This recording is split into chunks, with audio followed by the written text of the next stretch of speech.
के मूल निवासी, हे भारत के मूल निवासी, काबर है तोर मन उदासी। तय मन के बात बताना, तय बताना गा भैया काबर हवे तोर मन उदासी।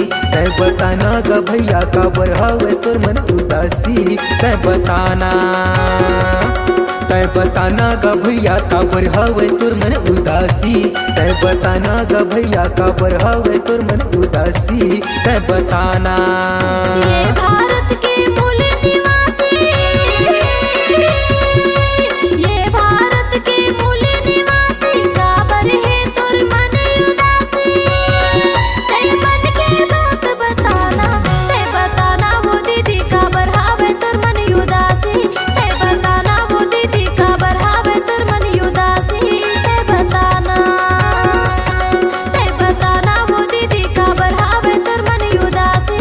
तय बताना वो दीदी काबर हावे तोर मन उदासी। तय बताना।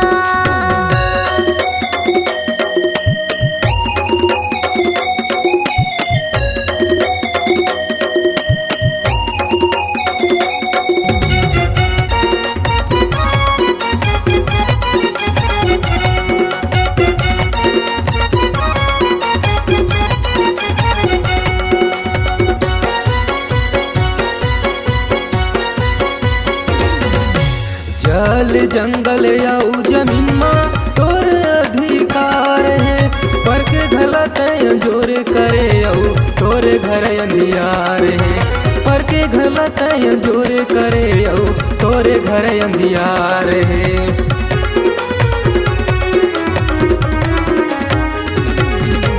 जल जंगल या जमीन माँ तोर अधिकार है, पर के घर लतय जोरे करे औ तोरे घर अंधियार है। पर के घर लतय जोरे करे औ तोरे घर अंधियार है। अपन घर ला कब जोर करबे, अपन घर ला कब जोर करबे। ए पर बुधिया दासी, आए पर बुधिया दासी। तय बताना, तय बताना गा भैया काबर हावे तोर मन उदासी। तय बताना गा भैया काबर हावे तोर मन उदासी। तय बताना, तय बताना गा भैया काबर हावे तोर मन उदासी। तय बताना गा भैया काबर हावे तोर मन उदासी। तय बताना।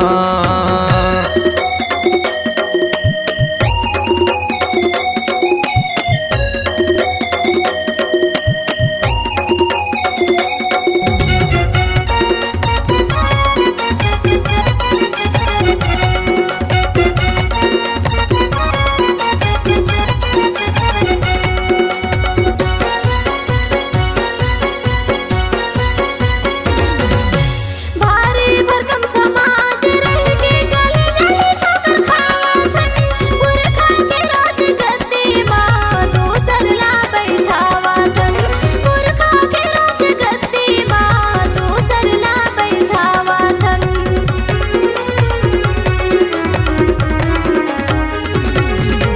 भारी भरकम समाज रह के गली गली ठोकर खावतन, पुरखा के राज गद्दी माँ दूसर ला बैठावतन। पुरखा के राज गद्दी माँ दूसर ला बैठावतन। अपन समाज के राज गद्दी माँ, अपन समाज के राज गद्दी माँ, ये समाज ला कब बैठाबे, ये समाज ला कब बैठाबे। तय बताना वो दीदी काबर हावे तोर मन उदासी। तय बताना वो दीदी काबर हावे तोर मन उदासी। तय बताना, तय बताना गा भैया काबर हावे तोर मन उदासी। तय बताना गा भैया काबर हावे तोर मन उदासी। तय बताना।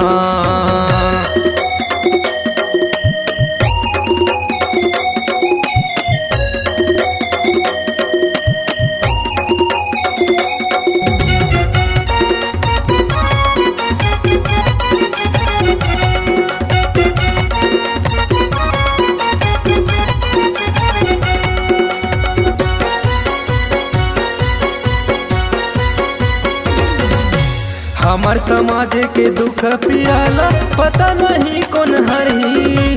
अत का बड़ समाज रह के कब तक काला डरही। हाँ अत का बड़ समाज रह के कब तक काला डरही।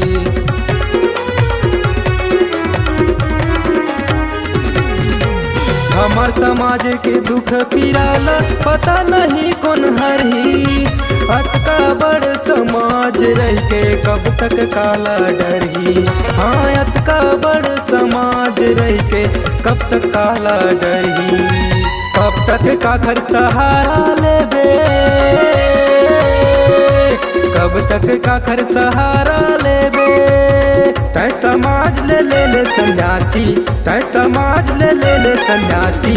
तै बताना का भैया का बढ़ावे तुर मन उदासी। तै बताना का भैया का बढ़ावे तुर मन उदासी। तै बताना, तै बताना का भैया का बढ़ावे तुर मन उदासी। तै बताना का भैया का बढ़ावे तुर मन उदासी। तै बताना।